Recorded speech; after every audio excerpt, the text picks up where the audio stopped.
welcome to Inside the Birds Pregame Live presented by Garage Beer. It's beer tasting beer. Find yours at drinkgaragebeer.com.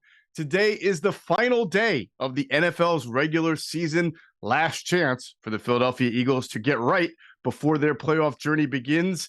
And it comes against the New York Giants, who they're playing for the second time in 3 weeks. And for a variety of reasons, the Eagles sure could use a win today and to look impressively to boot, for them to remind everybody that they can be Super Bowl contenders. I am Geoff Mosher, alongside my Inside the Birds co-host, Adam Caplan. Joining us, as always, former Eagles wide receiver Jason Avant, live from Houston, Texas, where tomorrow night, Monday night, he will be doing sideline radio for the University of Michigan Wolverines as they try to win a national championship. Good morning, Jason. I hope that things are well in Houston. Good morning. Let's go. Yeah. Oh, look at that. You got the confetti filter. Oh, man, that's crazy. Oh, boy. Well, far less enthusiastic is our other friend, Greg Cosell from NFL Films, our tape breakdown guru. He's got no horses in the race. He just watches the tape, and he has watched the tape of the Eagles and many other teams. And, of course, later for Inside the Birds, as we get past into the offseason, he'll have lots to say about some of the college prospects that Jason will be watching Monday night. But this show is about the Eagles. The Eagles are in the playoffs. We already know this, but they don't control their own destiny as far as seeding. They can still win the NFC East and get the number 2 seed in the NFC playoffs if they beat the Giants and if the Dallas Cowboys lose to the Washington Commanders. That game at Washington. We know Dallas, and Jason has talked about cowboying before. We know Dallas, not exactly the strongest road team in the NFL, so we'll have to keep our eyes on that. If that were to happen, if the Eagles were to win and the Cowboys lose, the Eagles would be the number 2 seed. Other than that, any other variable that happens, the Eagles are no worse than the 5th seed. All right. So, Jason, I want to ask you about this, because you've had experience on some interesting Eagles teams that Adam and I have been talking about in the past, right? There's that 2008 team that had that slide. Donovan McNabb got benched. All of a sudden, you guys come back on Thanksgiving and beat the Cardinals. And the next thing you know, you guys are in the NFC Championship game. So that was a team that hit rock bottom, that found itself and rebounded. But then there's the 2010 team that had that wonderful comeback against the Giants, the miracle at the Meadowlands, Michael Vick, Deshaun Jackson. You had the lead block on Deshaun Jackson's touchdown return. And that seemed to be the high point of the season, because the following Tuesday, they lose to the Vikings in the Joe Webb game on a Tuesday. And then a couple of weeks later, they lose to the Packers in the first round of the playoffs. So you've been on different teams that figured it out and then just couldn't figure it out. Does this team now, this Eagles team, which just lost to the Arizona Cardinals and were bullied up front, do they have time to be like the 2010 team and figure it out in your mind? Or are they slipping and the ship cannot be righted here? Oh, that's a tough question. That's why I asked you. I will say this, is that we don't know what's inside of the team. I mean, we don't know what's in them to rebound, so you have to give them that opportunity. Based on my history of covering football, teams that are not ascending going into the playoffs doesn't do well in the playoffs. Now, the Eagles are definitely not ascending, so I would tend to say that this Eagles team would be more like the teams that don't do well in the playoffs, because they have all the ingredients of a lackluster performance when it comes to missed tackles, when it comes to the lack of toughness at the point of attack, when it comes to the inability to play leverage and coverage, and then inconsistency on offense at times. Not this past game. I thought Brian Johnson called a good game. He scored on 4 out of the 7 possessions. But in times past, Jalen Hurts is not playing well. That's right. And to your point, Jay, that 2008 team, they hit rock bottom about 2 weeks before Thanksgiving. That's still early November. And then they were able to rally back. Donovan came back. This team, there's nobody walking through the tunnel, right, who got benched. Like, everybody just either has to play better and coach better. And then this is January now, not November. So I understand your sentiment on that. Adam, if the Cowboys win today, it will mean yet another season gets added to that streak of a different NFC champion, East champion, from the year before. It would be 19 consecutive seasons. We talk about this all the time, and every time we mention it, I still find it like it's the most surreal streak that I can recall in the NFL. Do you feel that way? Yeah, I mean, that's when the Eagles 0-1 for 04, so they won the division 4 years in a row, and no one has repeated since 04. See, when we gave our season picks, I believe you took the Cowboys, if I'm not mistaken. I did, for that reason alone. I wanted to do it, right, but I wanted to do it from a football standpoint because I thought the Cowboys kind of had a better roster based on the 7 starters that left the Eagles after last season. But Avant's talked about Cowboys cowboying. They do that stuff. You can never completely trust them. But I should have trusted my gut and said, you know what? I hate to do it being a Philadelphian, but I got to go with the Cowboys here because they have a better roster. Mm-hmm. But what I didn't anticipate, this is what I didn't see. I did not expect the drop-off in defense to be what it's been. It is so bad right now. I would ask all of you this question. What do the Eagles do well on defense? I can't think of anything right now. Greg, you want to answer that one? What do the Eagles do well on defense? I would say they don't really do much well at all. And, we've discussed this, but, you go back to August 20th, and if you said that they would not be able to rush the quarterback, I think people would say you're crazy. That was really what they hung their hat on a year ago. And when you have a pass rush and a really good pass rush, particularly on third down, the money down, and they were far and away the best in the league a year ago, that can compensate and camouflage for some potential deficiencies on the back end. But when you can't rush the quarterback, you can't cover up for bad corner play. You just can't. So ultimately, they don't rush the quarterback. We've seen their run defense just seemingly get worse and worse as the year has progressed. And there's no magical reasons why run defense is good or bad. We can discuss that as we continue. And they really, and Jay has talked about this, and he knows it better than I. He's talked about the secondary, and it's not just the talent level, it's the lack of proper technique, the proper leverage, all the things that theoretically can make up at times if you don't have great talent, but they're not doing those things well either. So right now, there's really nothing defensively to hang your hat on. Jay, coaching or talent? What's the biggest issue on defense? Oh, that's a tough one. All right, let's break it down. I don't think it's that easy to say one or the other. Mm-hmm. When it comes to the inability to stop the run game, I would say that's more so players than it is the coaching. Because how many times can you get edge as a defensive end? How many times in the season? How many games in a row? How many times can a tight end block you and put you in isolations when you're Hassan Reddick or Josh Sweat? Not recognizing crack calls when a guy is like opposite foots up and like it. To me, certain things are players, certain things are coaches. They don't have a bunch of talent in the back end. So people can say that's players. But again, you're putting these guys in man-to-man a bunch with not much pass rush and not much blitzing. That's coaching as well. So there's a mixture of both of these, both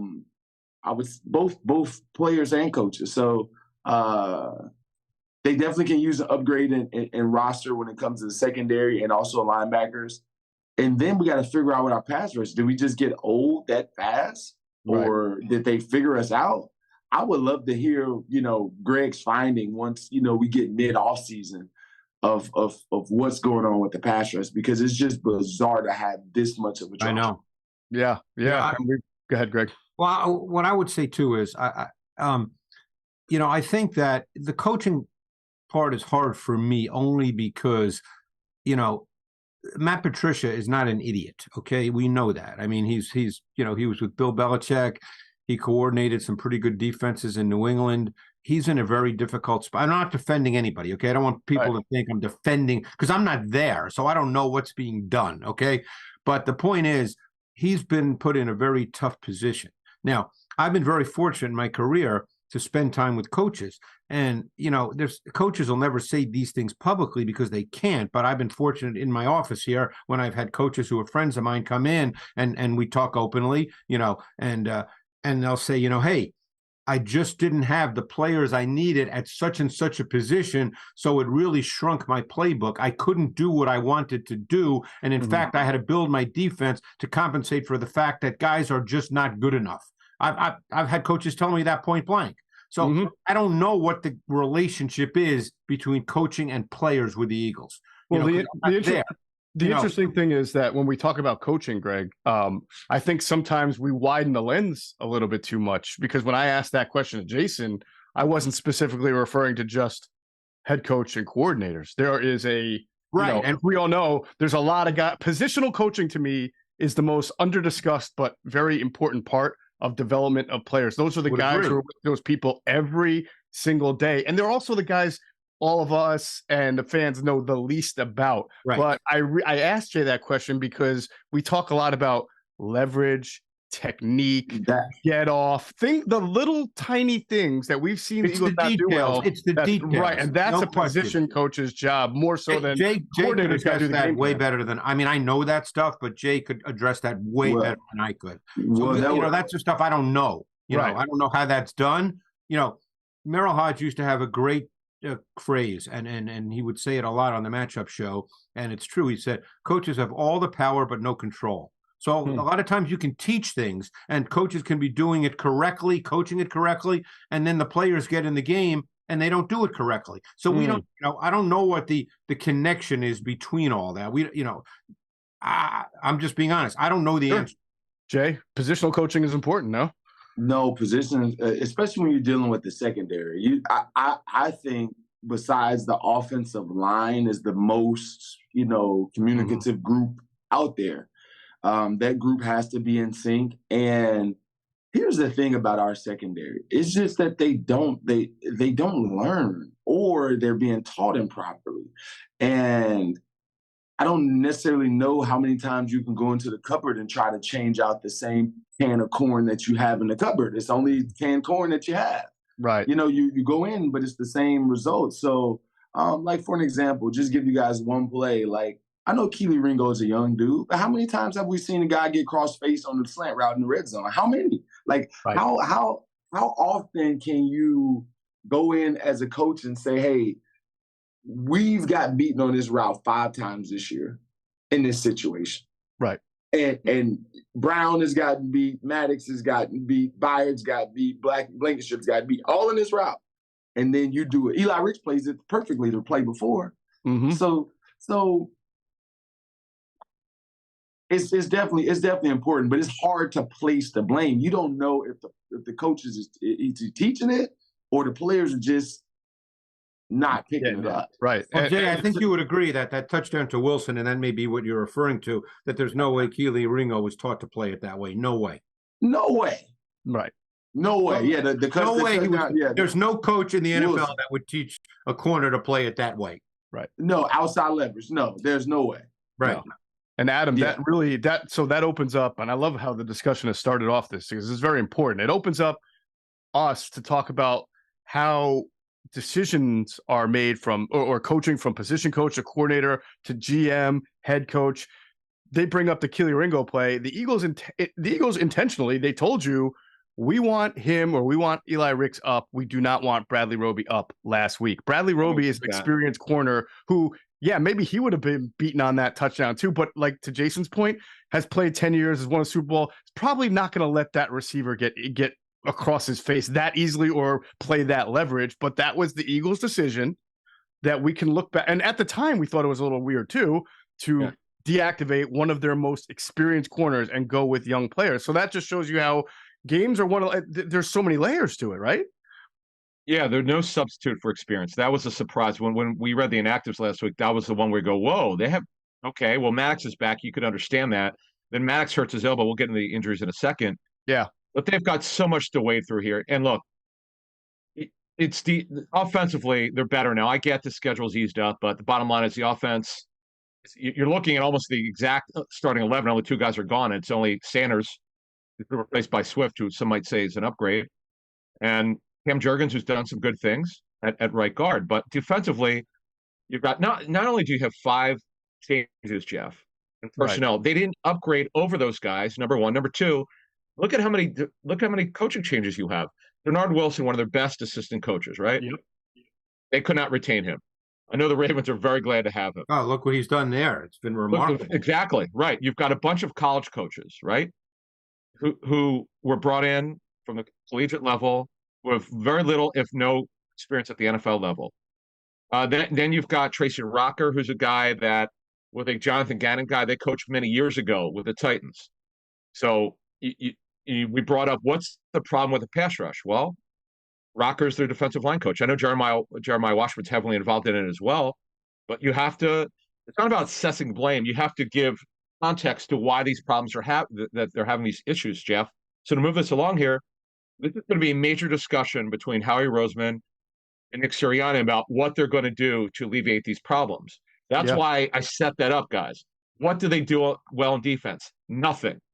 That's the bottom line, end of story. And unfortunately, there are going to be questions about how they're being coached. And so to Adam's point, as we look at this from a bigger picture before we get into injuries, is that whenever the Eagles are in a situation like this where they do not meet expectations, it doesn't matter if they make the playoffs. If they think coaching changes will be necessary, they will make coaching changes. We've seen that time and time again. So they invariably, if let's say they lose today or win today, lose first round, if this thing doesn't look good to the eye, they'll make changes. And changes people will tell you are necessary if you made mistakes. The problem with the Eagles I see over a long term, Jay, is that they are constantly changing position coaches year after year after year after year. This year they had 2 new coordinators, only one of them left, so I couldn't help it. But I always wonder about the ability to develop your talent when you've got different voices in your head. There was a stretch you might remember where the Eagles had 6 different wide receivers coaches in 6 years before Aaron Moorhead came along. So I always wonder about how the ability to develop talent there can be a good long-term success when you're constantly having different voices in people's ear.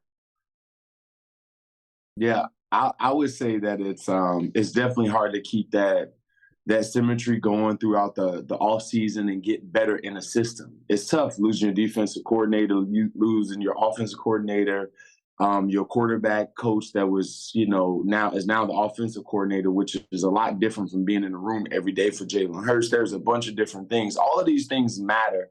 Mm-hmm. And yes, any player that's in the same system for a long time is going to do better. And but here's the thing, that's the nature of success though. So that's the one thing that you gotta include in this equation. The Eagles, for the most part, despite turnovers and coaching, has been able to stay successful when it comes to wins and losses. And when you have that level of success, people are going to poach your coaches, and that happens. So everyone is not just because a guy didn't do well, but teams look to the Eagles for that consistency in winning and say they must be doing something right. So let me pull a Matthew Berry, even in our upper management when it comes to scouting, like we get pulled from a lot in comparison to other teams. 100%. Andrew Berry probably in the running for Andrew Berry maybe in the running for executive of the year with the job that he's done with the Browns this year. Let's get into the injuries. Our injury report, of course, sponsored by Garage Beer. It's light beer like it used to be.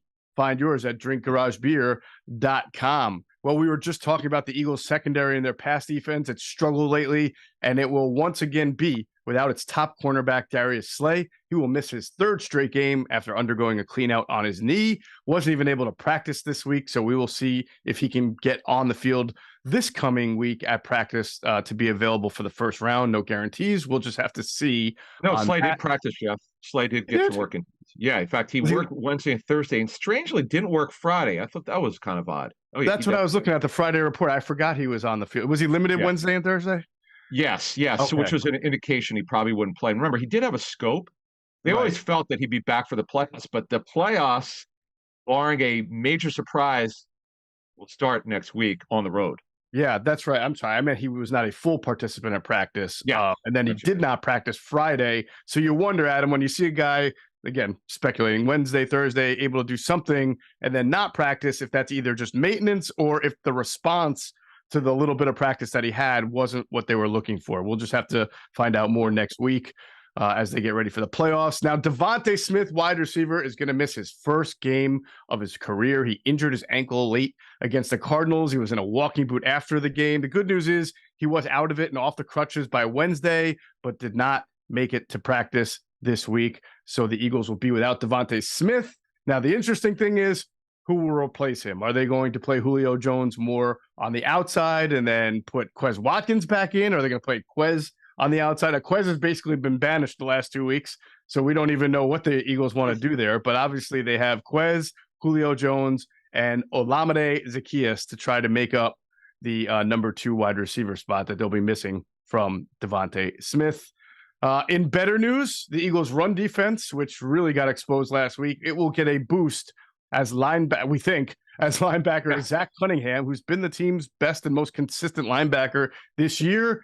He will come back after missing 3 games from a knee injury. We'll also see what that means for Shaq Leonard, who's been filling in, Nick Morrow for their sub packages, for their base packages.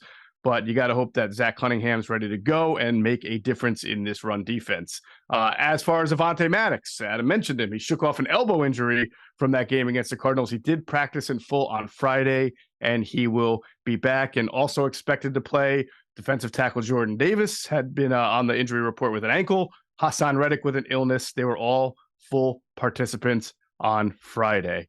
That's a good news, I would say, right off the bat, that you're able to get Zach Cunningham in. I don't know how much difference one guy can make, fellas, but they've clearly been a little bit different without him. And Greg, I've said, and so has Adam, we feel like he's been their best and most consistent linebacker this year. Would you agree with that? Cunningham? Yeah, I would say that's fair. Absolutely.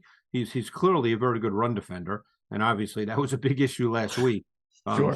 So we'll see. Hopefully he's back. Hopefully he can play meaningful snaps, and they need him. I mean, that's a position of weakness right now, clearly. Right. Excuse me.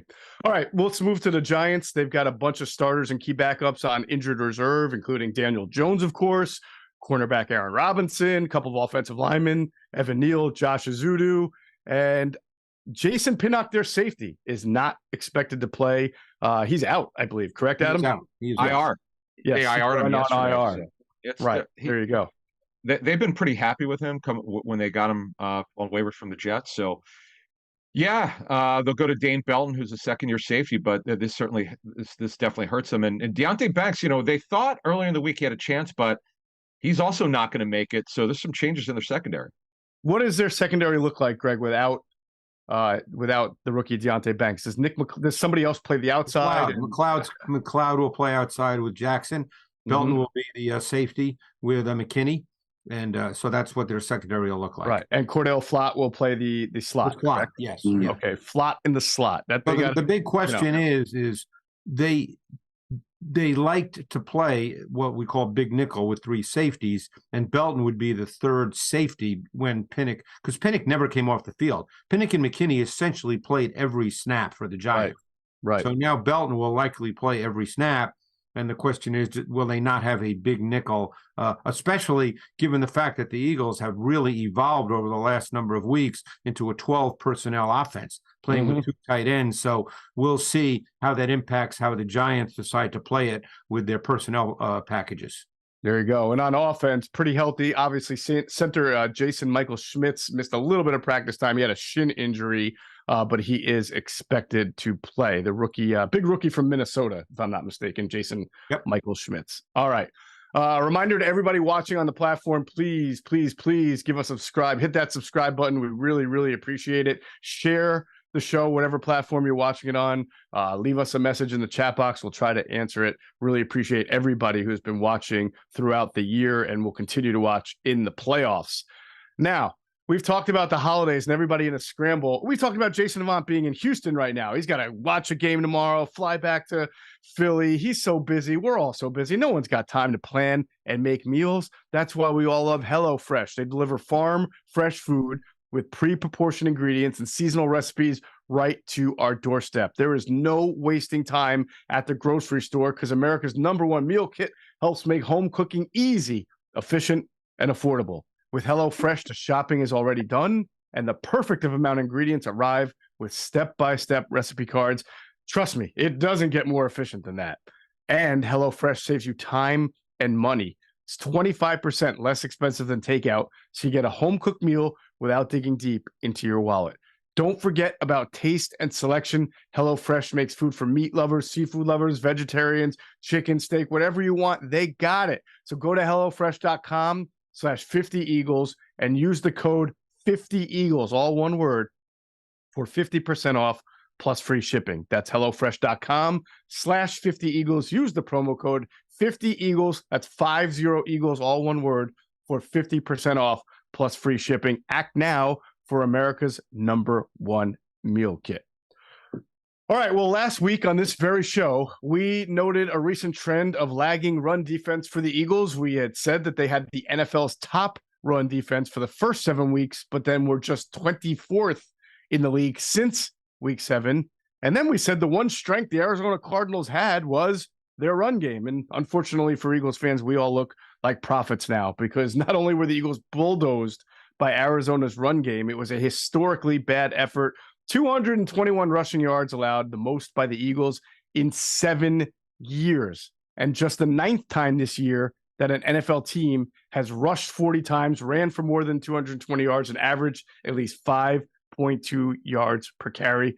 And not surprisingly, teams are 8-1 in those 9 games. You know, Greg, I heard you talk about this with Clay Harbor on Inside the Tape. I think the biggest indictment of what they did last week, or what they didn't do, was that, 19 rushing attempts that were at least 5 yards against the Eagles defense? That is correct. That is an astronomically high number. And because that's a sustaining element, and that allowed them to control the clock for almost 40 minutes and ultimately control the game. Right. You know, they also had 5 runs of 10+ yards. That's not extreme, but the 19 of 5+ is that's a real problem, because that's sustaining. You know, right. Your defense can't get off the field that way. Yeah, absolutely. Yeah, the Eagles offense ended up with 7 possessions for the game, because they were able. That's unheard of in modern day football. You know, it's unheard of.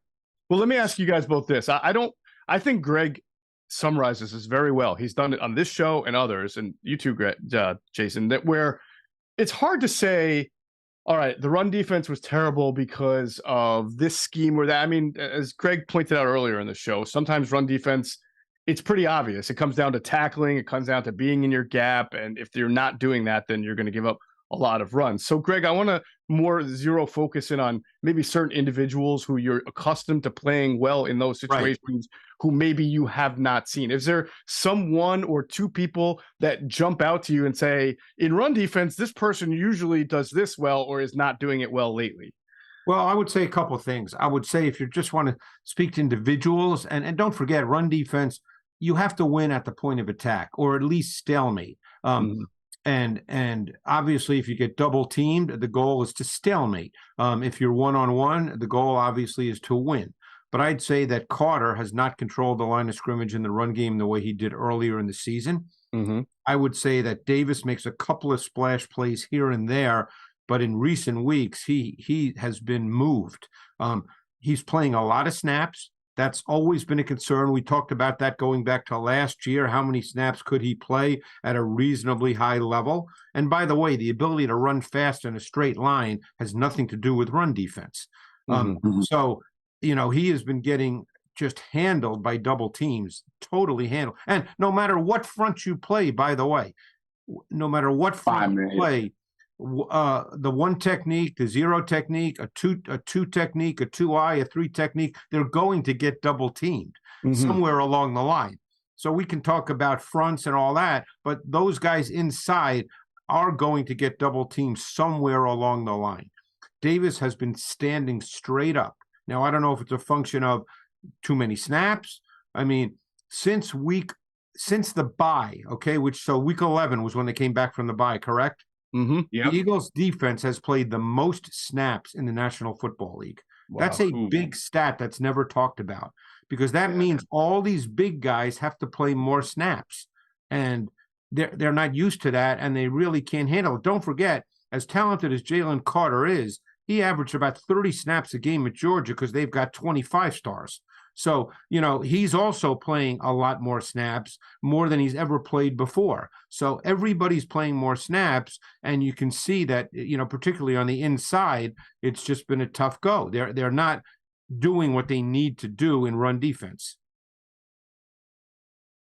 Adam, the whole Jordan Davis thing, Greg mentioned it. He did not play a lot of snaps. And Jalen Carter, they were on a defensive line that did not play a whole lot because they're so talented. They rotated a lot. And you wonder if now, as Greg just mentioned, all the snaps they have to play and the whole, you're now playing games that you wouldn't have played in college. You're past that point of 10 or 11 games.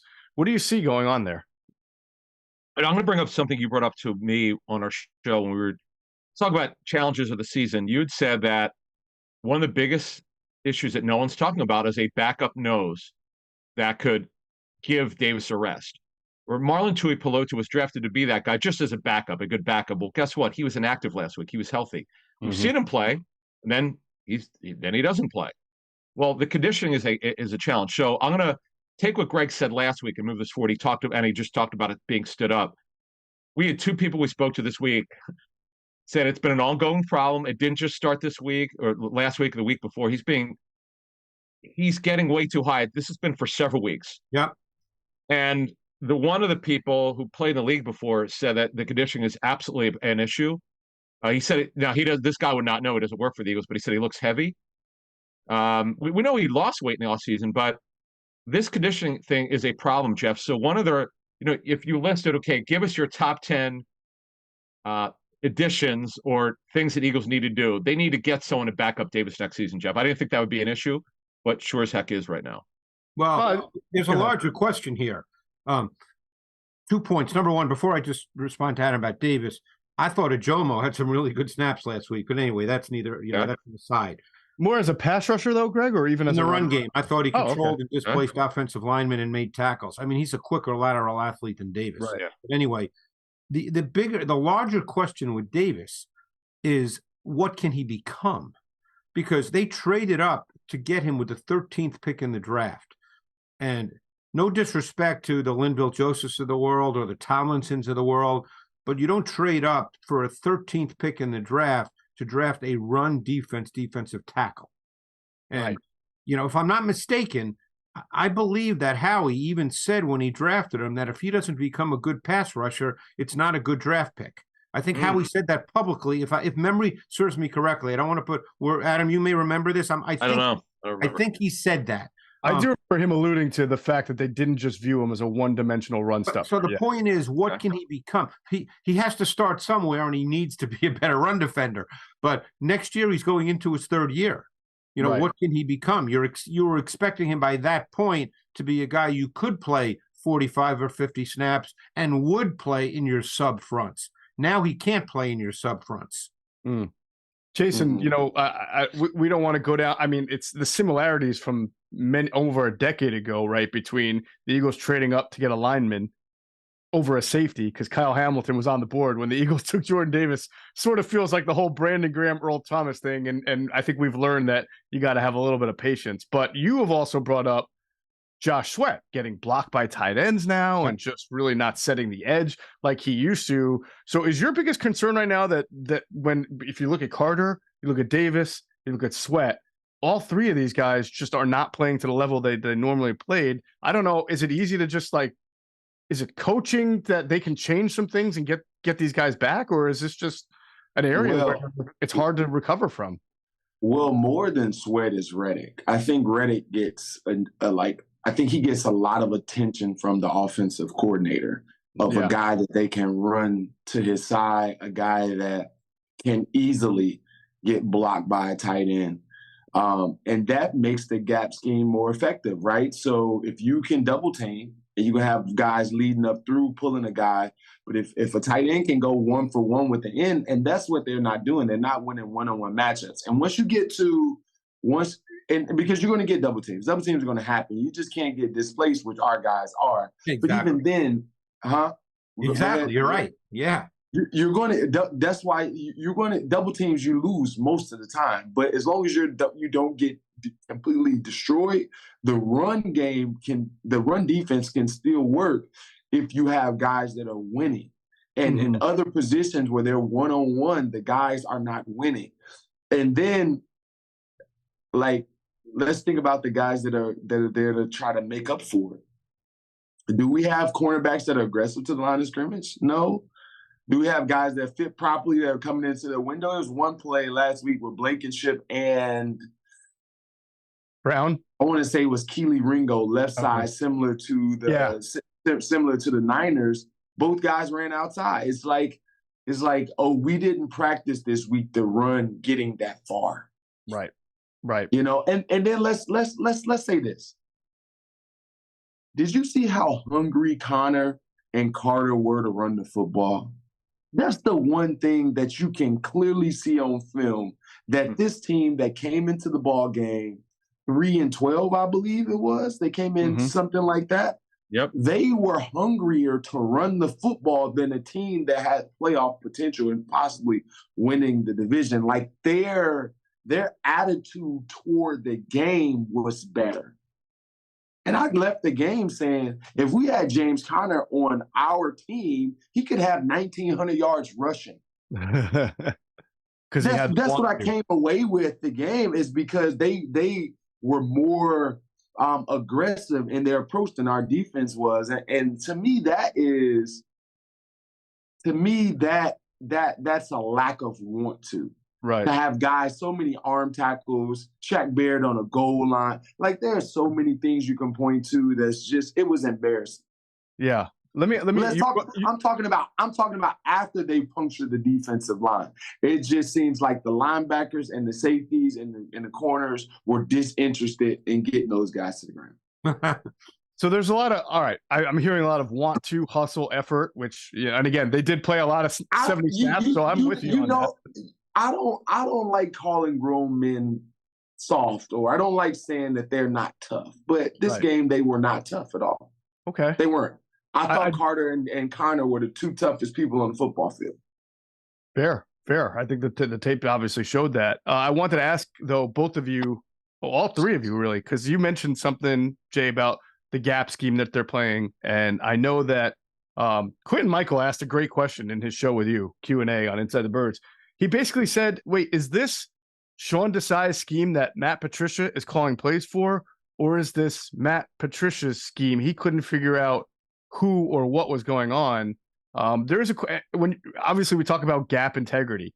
Are the Eagles a two gapping team or a one gapping team, or both, Greg? Do they two gap on first down, then in 4-man fronts they're a one gap team? Can you tell what they're doing? Is it anything uncommon to what they were doing earlier in the year? I can't speak to that by down. I mean, no one two gaps obviously on third down when you're pass rushing, but I think there are probably elements of both. I mean, when they're in their 5-man front, which is part of what they do, obviously a pretty significant part. There is a nose head up on the center. So they got to be two gapping there. That's a two gap at that point. It's normally Davis. So there's elements of both in what they do for sure. It depends on the front structure and the front personnel.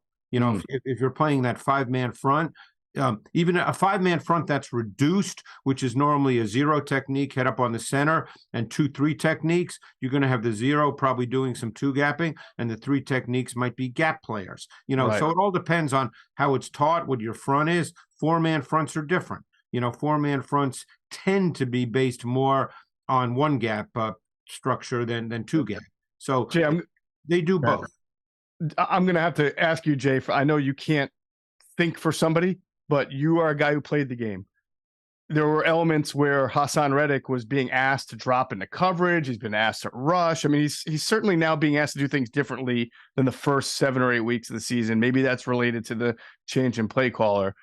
As a player, when you start being asked to do different things that may not be catered to what you've been doing or your strengths, do you start to question things? Do you start to wonder if that's the best? Do you see any of that maybe happening right now with what's going on? There's too much smoke with the team to not view that as truth. From players saying things or having to defend coaches and coaches having to defend players. There's just too much smoke around it. And so I think that no one likes to be used outside of their perceived strengths. Right. So as a player, I remember going to Carolina and they wanted me to play outside. I'm like, dude, you want me to? I run a 4.59, 4.6 40. I'm not going to get yards out here running stop routes, like comebacks. Like it's just not happening. Like and then what happens is that you begin to lose faith in the person that is calling the calls. Right. Because they don't have the vision. Do you think you see that? Can you like watch the tape? Can you see players, whether it's Sweat, whether it's Reddick, whether it's interior guys that just don't look like they're I don't necessarily. So here, yeah. So from the tape, it's very, very hard to see frustration, but you can hear and see the frustration when Bayer goes out of his way to say, we had our own, we wanted to break this down ourselves and deal with the game. Like those are things that usually indicate that we don't trust you. Mm-hmm. Interesting. So like things like that may occur and happen. I wanted to make one other point. Yeah. When it came to the run defense, it's slipping my mind now, but yeah, you come back to me later. It'll come back. All right. Well, I just wanted to carry it into today's game. The Giants' run offense, not very good. Saquon Barkley has had a okay year, but he is within striking distance of 1,000 yards. He's got 918 today. I believe he had 80 rushing yards against the Eagles 2 weeks ago. So a little bit more. He can get to that 1,000-yard mark. We know that they have a decimated offensive line. People always tend to look at what happened last and assume that that's going to just be because it's a copycat league, everything's going to happen. But Greg, are the Giants more a run out of a zone? Like, can you see them doing as much pin pull and line movement as you saw from the Arizona Cardinals last week? Because I just saw it on tape. And I think Barkley and Connor are totally different runners. Yes.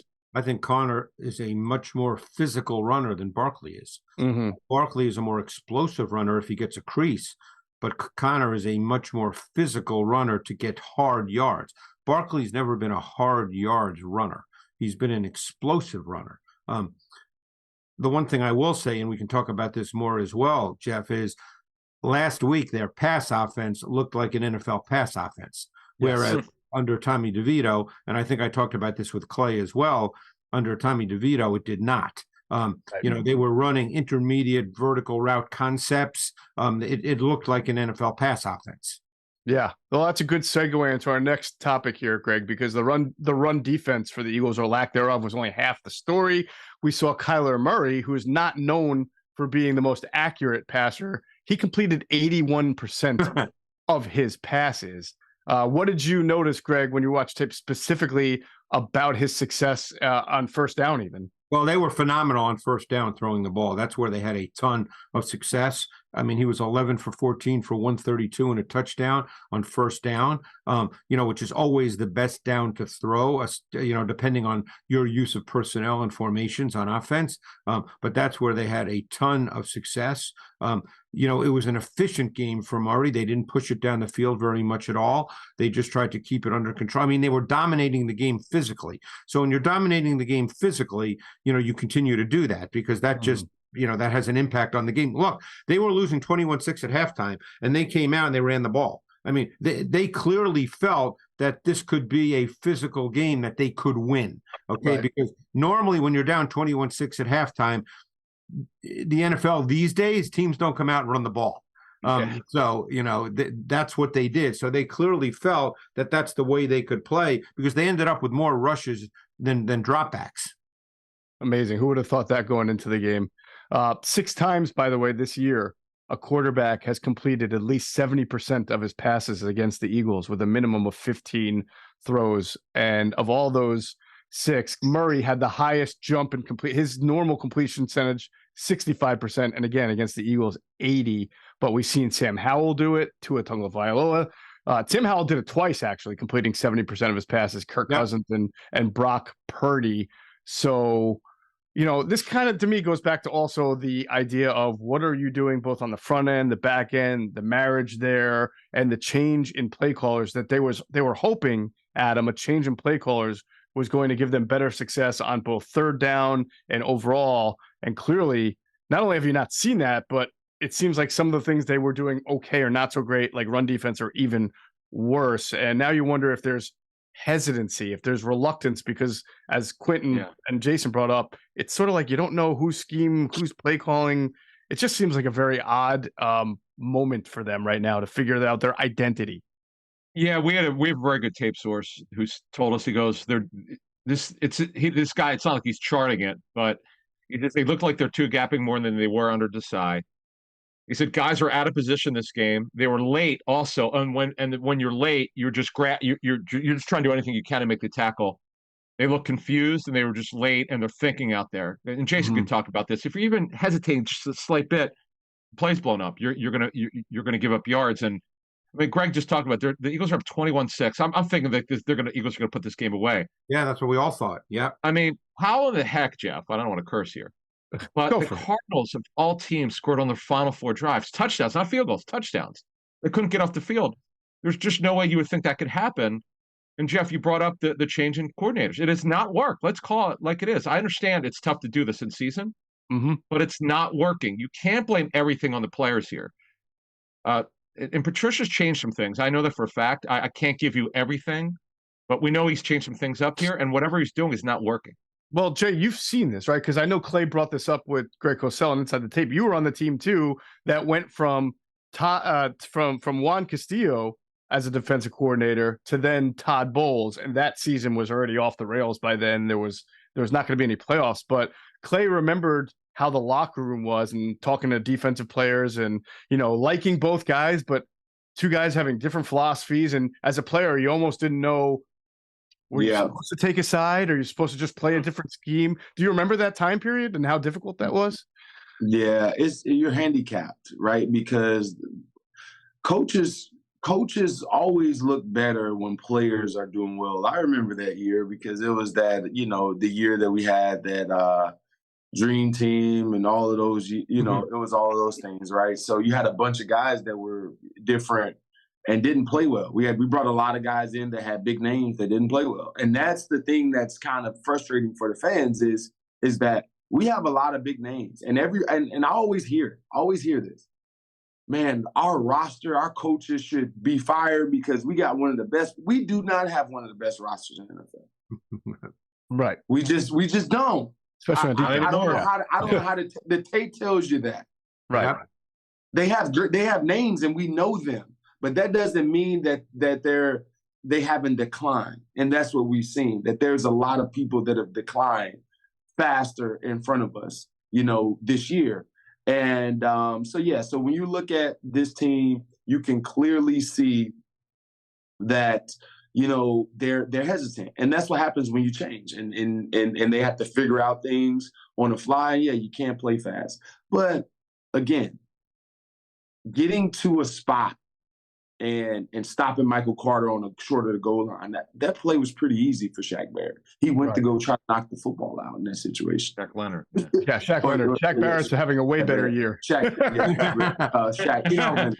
I'm used to calling him Darius Leonard for some reason. We start calling him Shaq here. But anyhow, on the goal line, like different things like that. And then and let's keep something real, is that just think about this.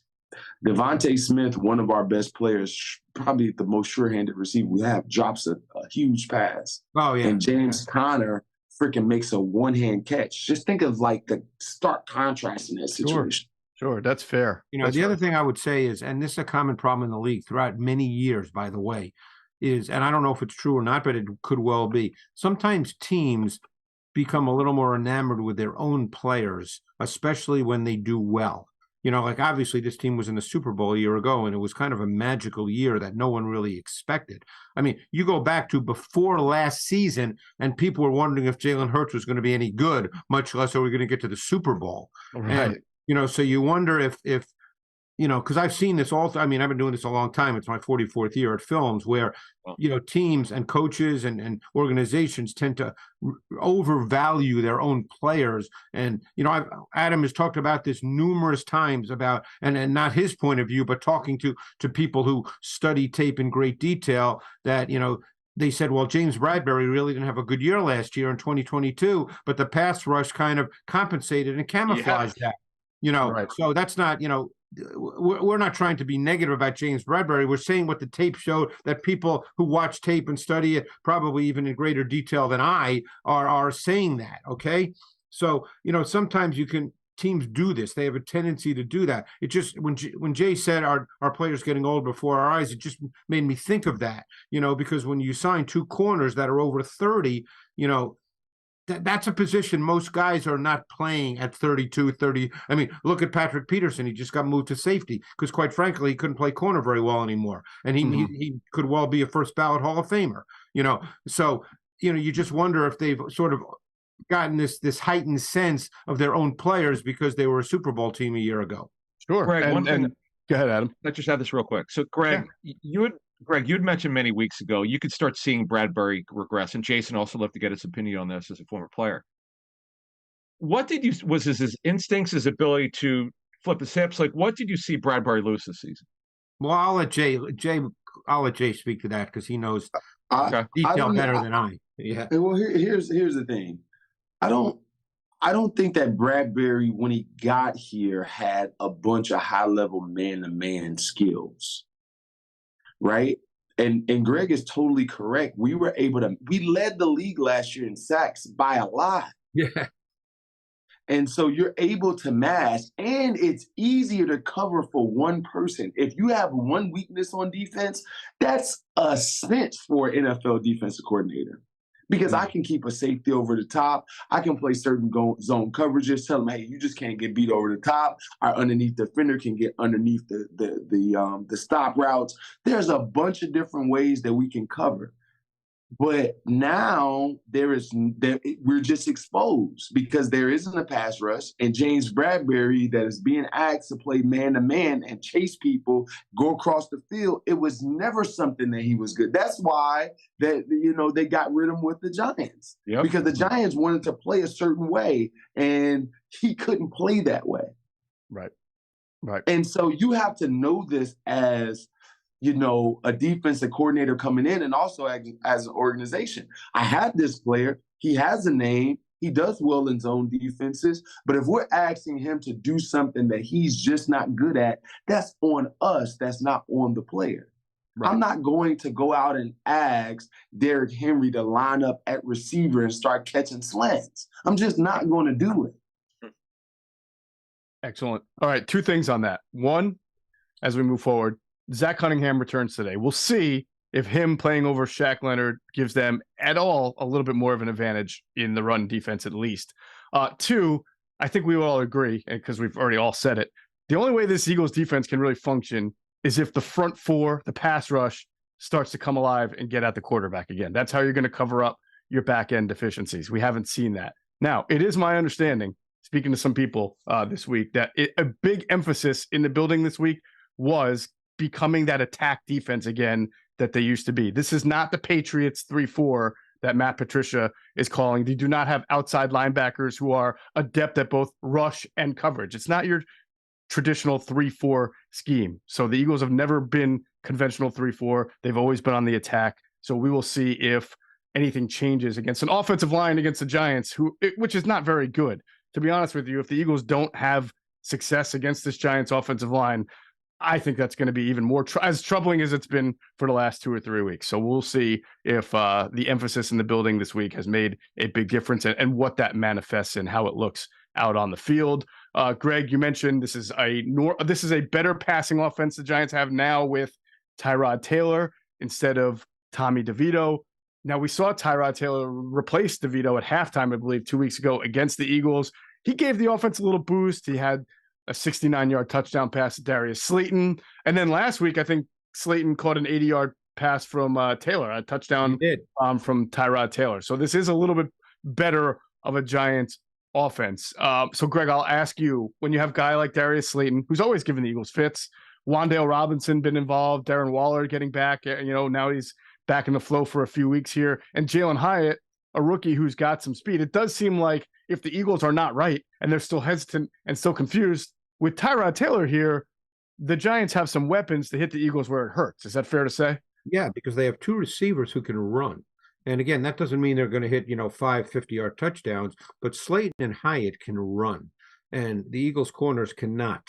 So they're going to take some shots. Okay, now whether they hit them, there's so many factors involved. Pass rush can be a factor. Whatever there's obviously many variables when you call a deep shot. But the point is, they have two receivers that can run by Eagles corners, and that's the last thing in a game like this where you still like to believe you're the better team, than the Giants.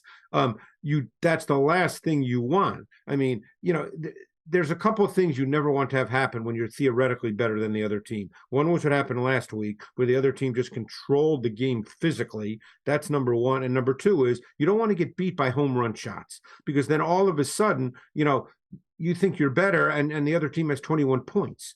So they do have those players that can run. And Waller's back, and while he's not had a great year due to injury, he's certainly a weapon. The Giants actually have pretty good skill players. They just have a really poor O-line. Greg, on Robinson, Wan'Dale Robinson. He's become an intriguing player for them. I know, because I remember talking to them last season before he tore his ACL, and they wanted him to be sort of a gadgety guy, use him in motion and so forth. How do you see him being used there? What's he look like so far this season? I wouldn't say, gadgety's probably a little too strong. He's their slot guy. He's their movement guy. He's their motion guy. He's their multiple location guy within the formation. He'll line up in the backfield. He's a little bit of the Where's Waldo guy. That's kind of what everybody thought he'd be coming out of Kentucky, because he's not a burner, but he's got a lot of lateral juice. He can catch short passes and run after catch. That's the kind of player he is. That's how they deploy him in the context of their offense. Who are we kidding here? If Greg Dortch, Rondale Moore, I was just thinking that Wilson can torch us and have 81 completion percentage for Kyler Murray, I think Tyrod Taylor is a better thrower of the football than Kyler Murray. Okay. And then when you add the weapons like Hyatt and Slayton and Waller, I think they have better pass targets than the Cardinals. They do. Now, they don't have the offensive line and ability to run the football, but when it comes to just pure passing, this team is more dangerous than the Cardinals were. And the Cardinals completed 81%.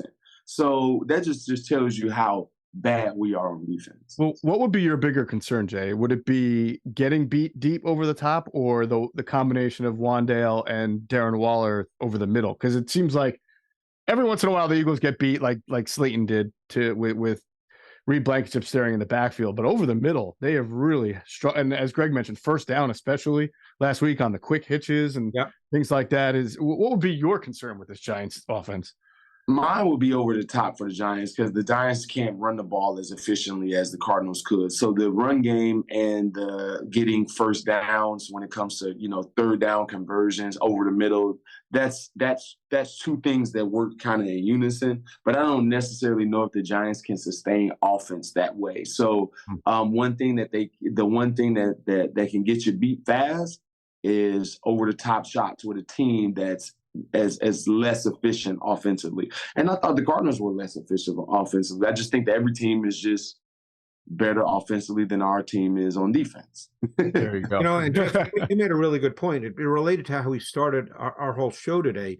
That long touchdown to Slayton a few weeks ago, why is our Blankenship's eyes in the backfield? He's a deep safety. So, I mean, there's no way he's coached to do that. I mean, right. Jay knows that. There's no way, and most would say that Blankenship is a smart, savvy player overall. That's probably why he's in the league, because he's obviously not the highest level physical talent at the safety position in the league. So, why are his eyes in the backfield at the deep safety position? It's little mistakes like that. There's no way he was coached to do that.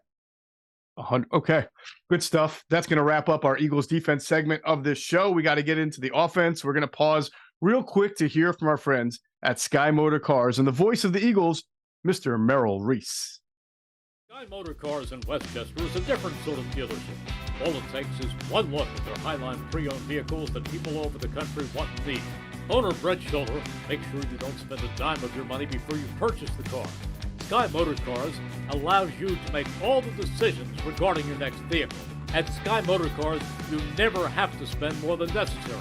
Visit SkyMotorCars.com today or call 610-918-7225. All right, welcome back. Hour 2 of Inside the Birds pregame live. Geoff Mosher, Adam Caplan, of course, joined by former Eagles wide receiver Jason Avant, and from NFL Films, our tape breakdown guru, Greg Cosell.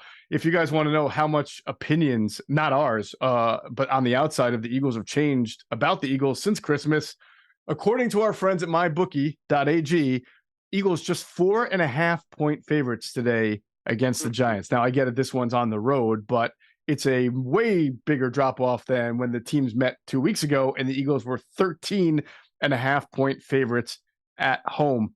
Jason, I want to ask you this from a player standpoint, because some people, I've heard fans say that with the weather not being great, although I believe the rain will be out by the time they play, we'll see, but also MetLife Stadium's surface, its reputation for taking out Achilles and tendons and things like that, that perhaps the Eagles should start to, especially maybe scoreboard watch. And if Dallas looks like they're running away with it, maybe get those starters off the field to avoid injury, especially, again, given the MetLife surface. How would you view that? Do you think this team can't afford that to have starters rest the second half? Or do you have any concerns about that playing surface and the weather?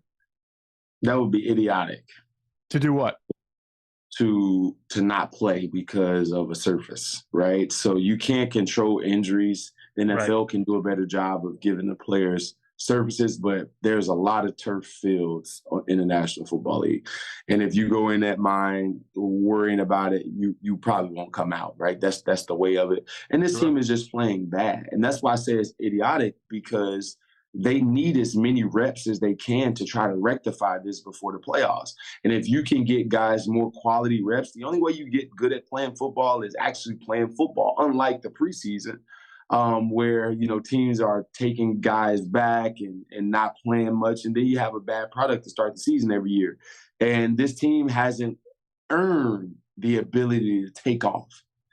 They haven't earned it. They need reps. You talk about Devontae Smith being out, and you don't think Olamide Zaccheaus and Quez Watkins and Julio Jones needs reps with Jalen Hurts? Yeah, they do. Our defensive fit, Zach Cunningham coming back, and Jordan Day, like, these guys need more reps to see things. We can't play on the right side of leverage in cover 3 or 0. Like, we need reps. Like, so to think that you should sit a player out because of anything else than being injured is just bizarre to me. That would be very bizarre. All right, I got to ask you. Maybe you guys feel differently about it, but I'm with you. This team is good enough to take off. No, I think they need to play, and they should play as well. We don't do other picks outside the Eagles, but I am curious, because of your philosophy on the Cowboys and their late season collapses. Do you think that it is a given that they beat the Commanders today in DC? No, I think it's a given this year that they beat the Commanders, and here's why. They can have late season collapses, but the Eagles normally don't. The Eagles have done what the Cowboys have done in their past this year, right? The Eagles have had multiple opportunities to lay hold on the number 1 seed in NFC, let alone the NFC East. So this last stretch that the Eagles have had, losing to the Cardinals, we're 1-3 versus the NFC West, which is not really a great division. They're okay, but they're not they're not like the AFC North or I don't. Yeah. Okay. just wanted your opinion on that. And as we're sitting here talking about the Washington Commanders, one of the teams that may be on a new head coach next year, we'll get into our Around the NFL segment, presented, of course, by our friends at Garage Beer. It's beer-flavored beer. Imagine that. Find yours at drinkgaragebeer.com. Adam, I think back to, there are some openings that you just know are going to, I think everybody in the world thinks Washington's going to make a head coaching change this year with new ownership. I remember a couple of years ago, and I think we all do, Doug Peterson got fired just a few years removed from winning a Super Bowl, right? I don't think nationally a lot of people saw that coming, and they were surprised. So there are surprises and there are obvious ones. How do you see this round of, Black Monday happening, and do you see surprises? All right, so a couple things, Geoff. So with Doug, though, he would have still been the head coach if he was willing to make some changes on the staff. Doug was not. He got fired. Now we move forward. You mentioned Ron Rivera. Ron has personnel control. He's had 4 years to get things turned around. He's not had a season with a winning record. He's a wonderful guy. A lot of us know him or have been around him. He was a former Eagles assistant under Andy Reid. He was given control. Yes, Sam Howell's shown tremendous promise. Unfortunately, got benched. You've got a new owner in Josh Harris and his group. It's fully expected that there will be a decision coming this week to change. But the other thing is Ron brought in Marty Herney, who hired him in Carolina, and Martin Mayhew. So they have to make a decision on what they're going to do with the front office. But the bottom line is it's about expectations. This is the thing I've learned. Also, guys, it's not like an owner decides the morning after the last game, you know what, I'm going to fire my head coach. They have this information. Josh Harris has been with with the team for some months now, and he sees that how bad they are. It's sometimes these situations are kind of obvious. Yeah, kind of have to go forward here and make a change, and everyone around the league thinks it's going to happen. But generally, the way it works is it's about expectations. People forget Washington did start the season off at a surprising 2-0, but they've lost 7 in a row and 9 out of the last 11, and that's what gets you. That's what gets changes coming. Now 5 last year. Since 1990, there's between 6 and 7 each year. Is there going to be a surprise? Watch Mike Vrabel. I'm not saying they're going to get rid of him, but I spoke to some coaches who know him. Mm-hmm. This is his second bad year. They have a terrible roster, one of the worst in the National Football League. A terrible offensive line. Just this roster's been in shambles. It's tough. He's a very intense coach, as one source said. Coaching with Vrabel is like 4th and 1 every week. He's so intense. I thought that was one of the best descriptions I've ever heard.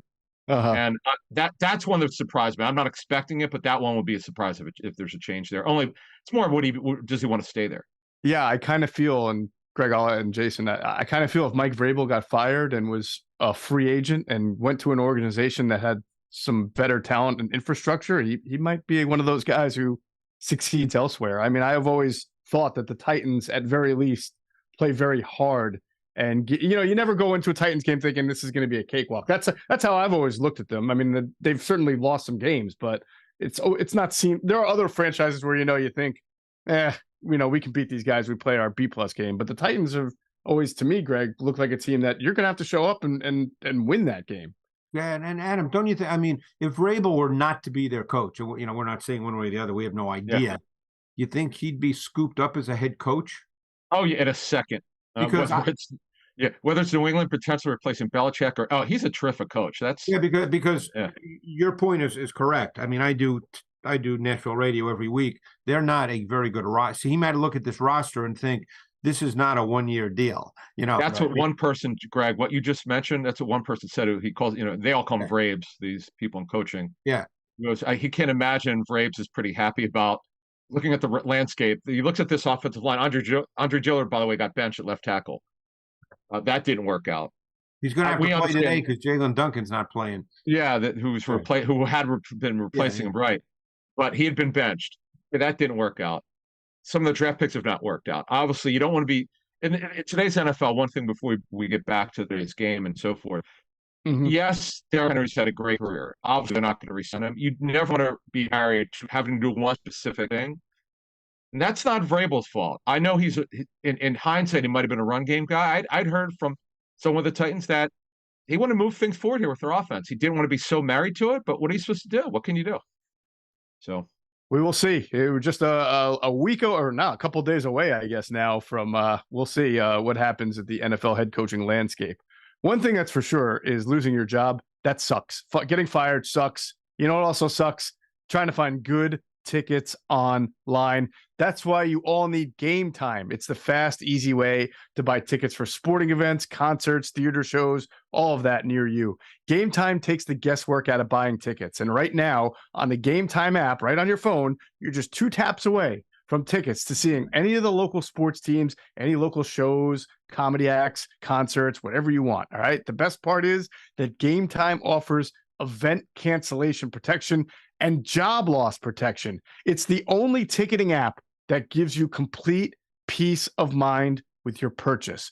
Game Time's all-in prices show you the total upfront, and you can also see the view from your seat. I know it's very important for a lot of people. So you got it. You know exactly what to expect when you get to checkout. Game Time is also obsessed with helping you save money. They have the zone deals that let you pick the section while Game Time picks the seats for you to give you the best savings. And then there's also the game time guarantee. If you find tickets in the same section and row for less, Game Time credits you 110% of the difference. So download the Game Time app, create an account, use the code BIRDS for $20 off your first purchase. Terms apply. Again, create an account and use the redeem code BIRDS, BIRDS, for $20 off your first purchase. Download Game Time today. Last minute tickets, lowest price guaranteed. All right, as we talk about this Eagles offense, it was just 2 weeks ago on Christmas against this Giants team that the Eagles racked up 465 total yards. That was actually their second most of the season. Now, last week, as we mentioned, Birds didn't have the ball very much, but they still averaged 5.9 yards per play. That was their sixth highest average of the season. So the offense, which went through a real pitfall for a couple of weeks there, appears to be getting its footing back.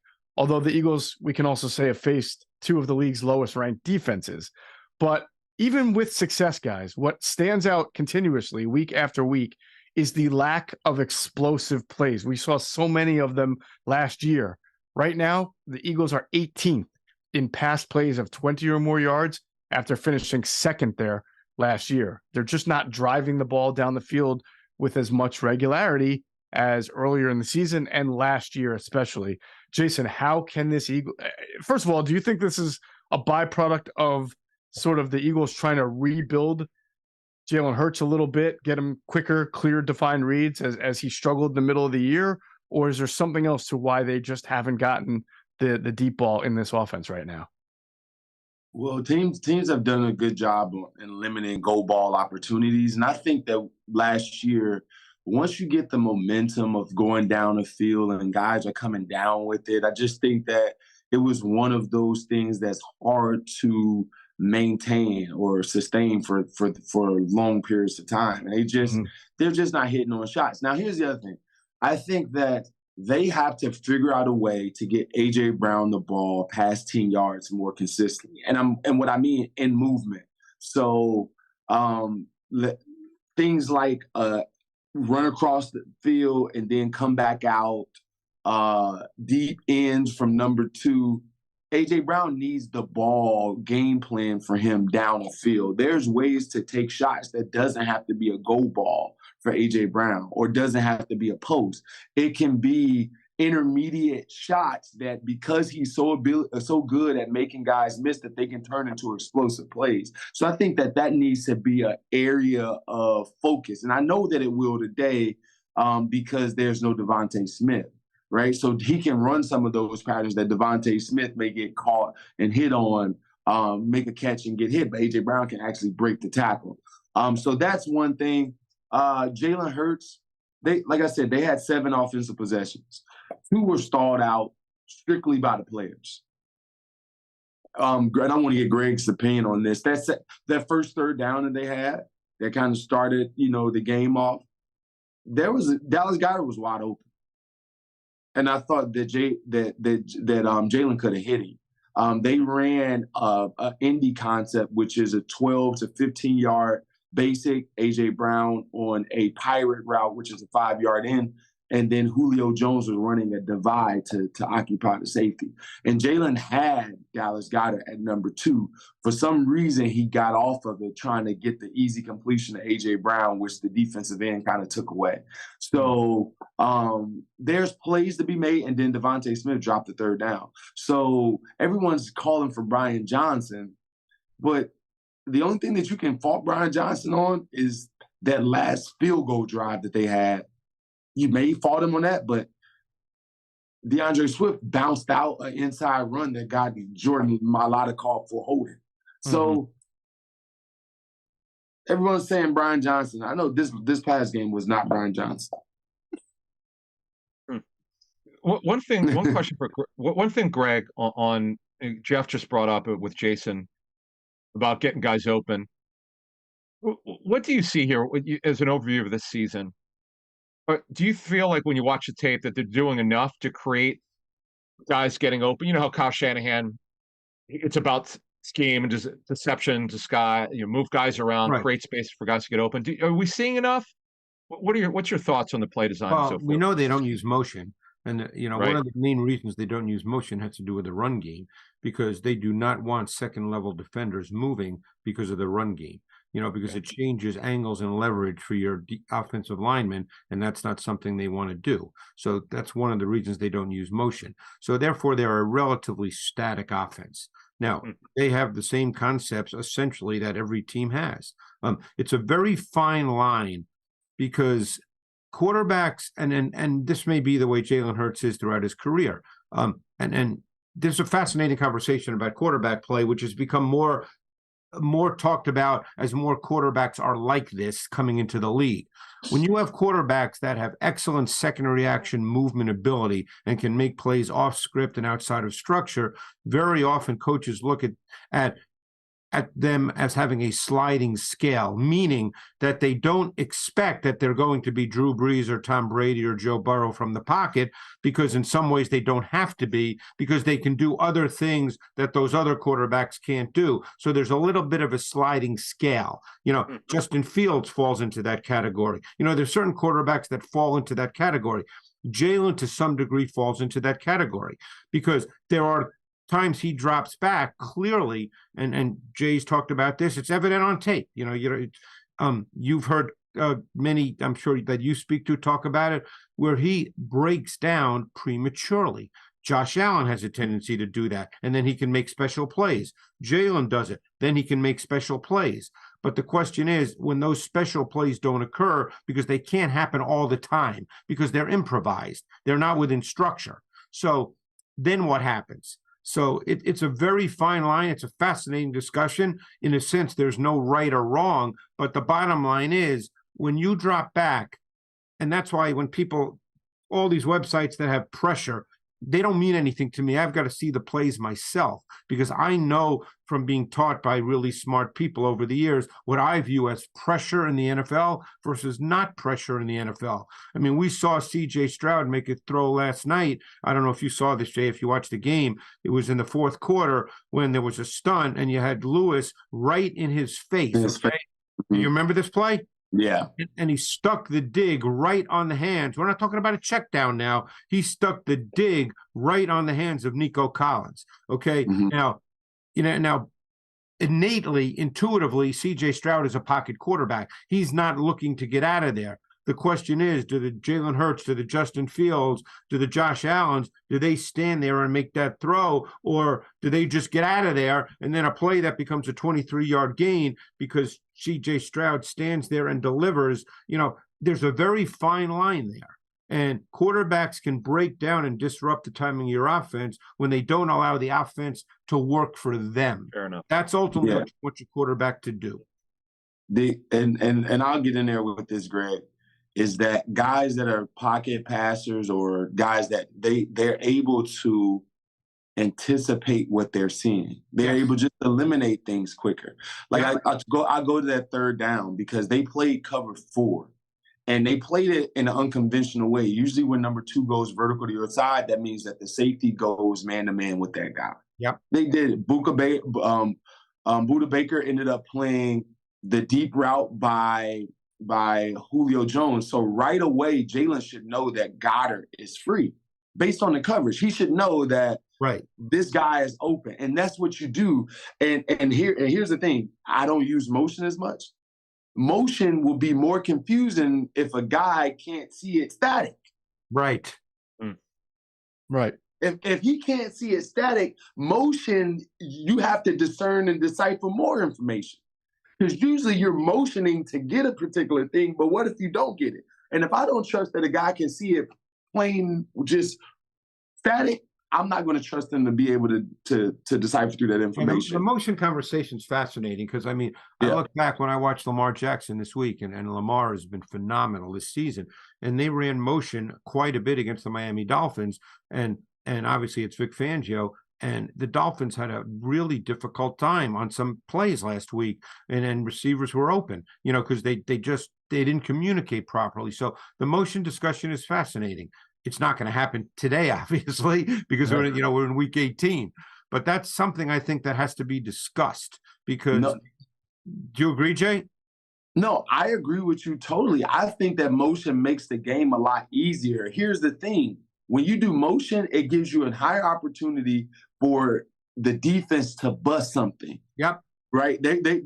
Somebody's going to bust. But you have to be willing to understand from the quarterback position which one of these guys is more likely to be out of position. And if you can't see it static, it's hard to see it moving. Well, it's funny you guys bring that up because just the whole concept of being a little bit more ingenuity on offense, and who's involved with it, because we know, Adam, that the owner pays a lot of attention to this stuff, and he favors a team that has an explosive offense. He had to be as happy as anybody in the NFL last year when his team could just do anything it wanted offensively.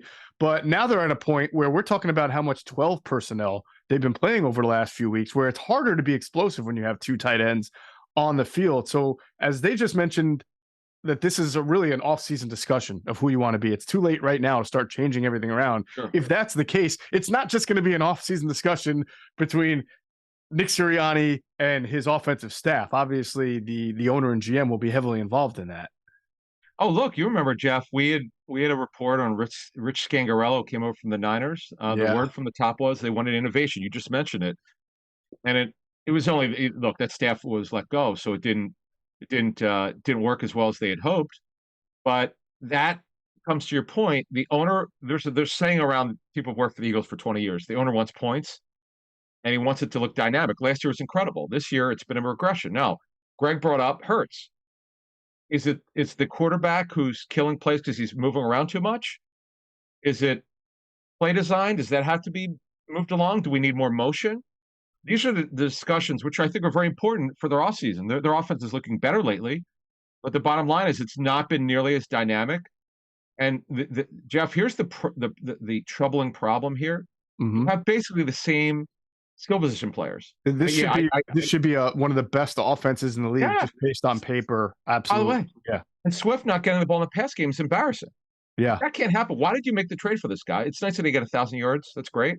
Yeah, they got him because of his dynamic nature. Because he's great. He's a great dual back. Well, that's not happened here. Yeah, career high rushing yards per game, career low receiving yards per game for DeAndre Swift, which is not something we saw coming. And just to give everybody an idea of the explosive differential from last year to this year, last year they were second in the NFL, only to Kansas City, in pass plays of 20 yards, pass plays of 40 yards. This year, 16th and 18th. This isn't just a little bit of a fall. This is a pretty precipitous fall. Even in the runs, last year they were tied for 7th and 20 or more run yards, or yards of 20 or more.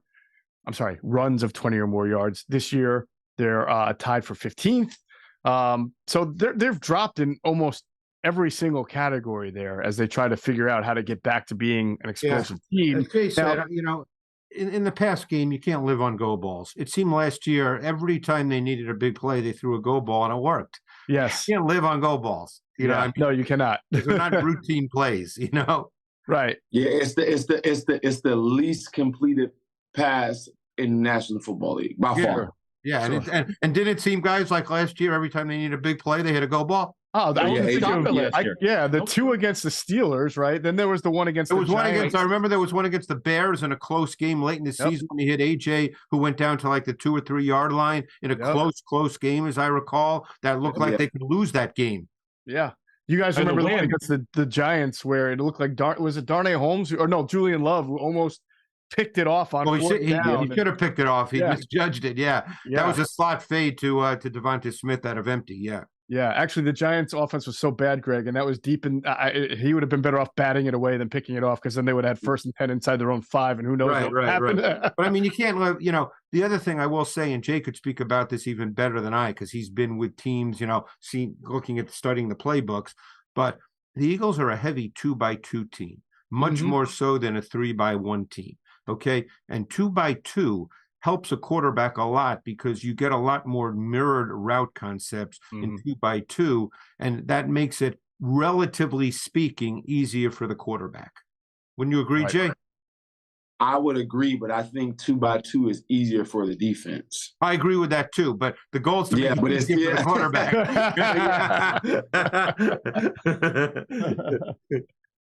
quarterback. Good stuff. All right. Well, we did, Greg, and everybody. We saw the Eagles strike a couple of big plays against the Giants 2 weeks ago. Obviously, there was the 36-yard touchdown to Devontae Smith. There was a 32-yard connection to A.J. Brown on 3rd and 20, which was a nice climb up the middle for Jalen. And then he hit Brown along the right sideline. There were play in the game, huge play. Yeah, in the game. huge play of the game. And there were 2 different passes to Dallas Goedert that were almost 20 yards on each one. So they had 20-yarder. They did have a 20-yarder to Goddard in the fourth quarter on one of their absolute staple plays. It's that sort of the wraparound RPO where, with the inside zone run action where he crosses the formation, so they run that all the time. Right. So with Devontae Smith out today, what do you think? 30 targets for A.J. Brown, Jay? Is that what you're predicting? It's going to be an A.J. Brown show today. Yeah. And somebody picked him, and I'm mad that I didn't pick him. Well, the other thing too is, let's talk about this game, not just the Eagles in general, Jeff. If we I wanted to ask about Wink. Yeah, because in that game, the Giants rushed 5 or more on 28 of Hurts' 41 dropbacks. Oh yeah, and they're going to blitz because first of all, he did that against Matthew Stafford this past week too. So this is what Wink Martindale does. So it wasn't specific to Jalen Hurts. And Hurts actually and the Eagles offense were very efficient for the most part against pressure. And Hurts in that game 2 weeks ago was really, really good on 3rd down. The big 3rd down, of course, being the 32-yarder on 3rd and 20, which I believe came after the long touchdown. I believe that the game at that point looked like the Giants might be coming back in, and that was the drive after the Slayton touchdown.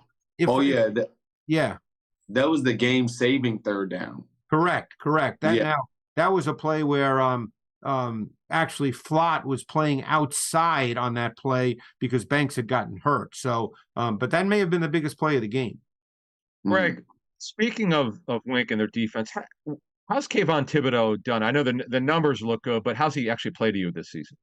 I don't think he's a very good pass rusher, and I think the way they deploy him tells you that. I've looked at all his sacks. I think one has come where he's beaten someone. All the others are secondary sacks. And in fact, they use him to drop into coverage an awful lot. They move him around an awful lot.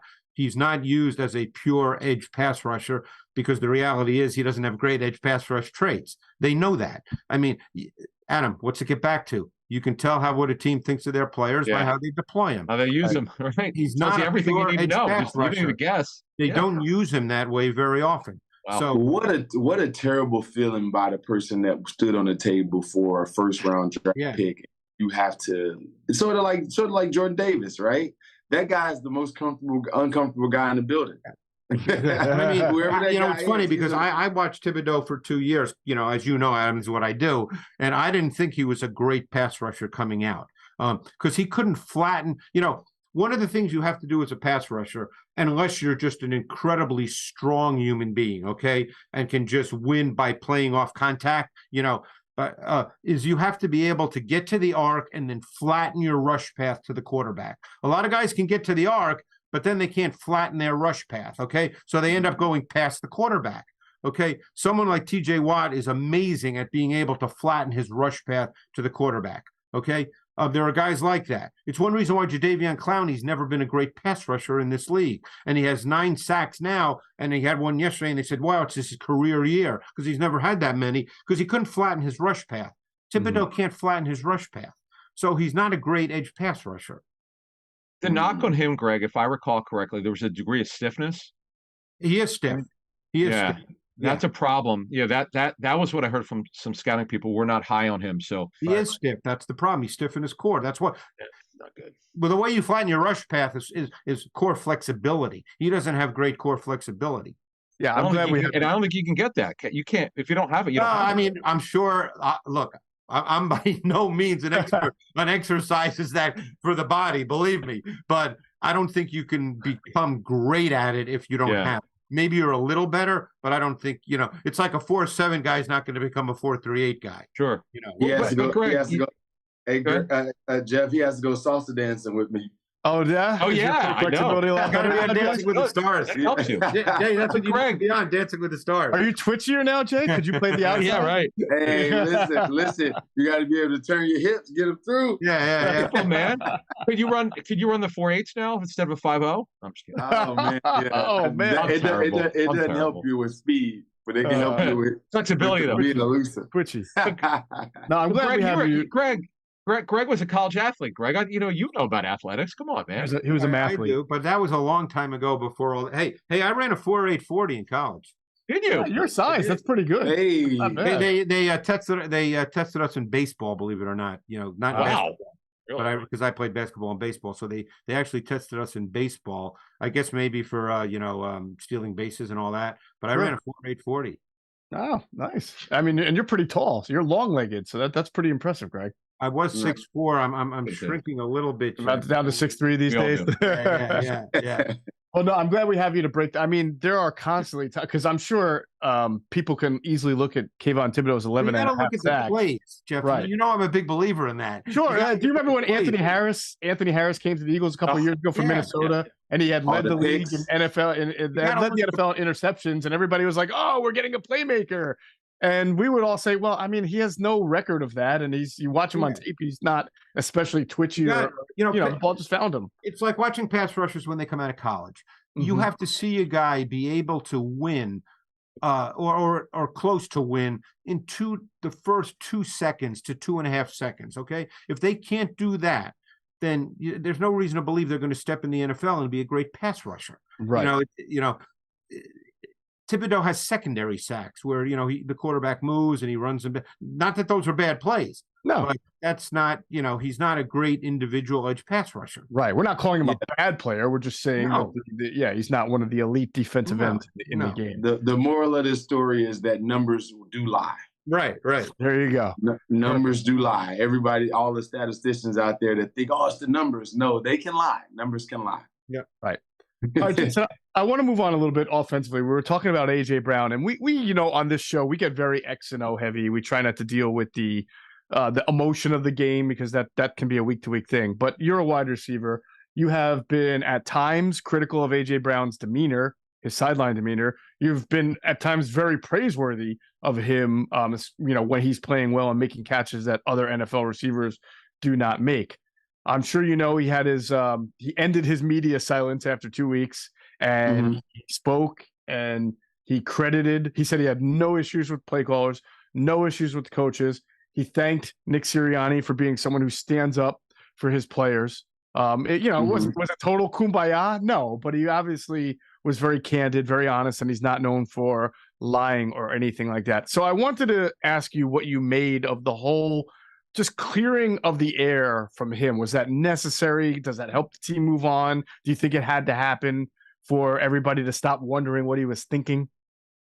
I'm always a firm believer in transparency and AJ having that moment where he was ducking the media. Basically, that's what he was doing. And so he had to come out and say something.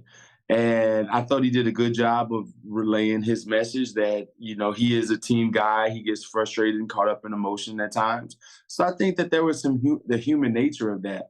Let's get something straight. I love A.J. Brown as a football player.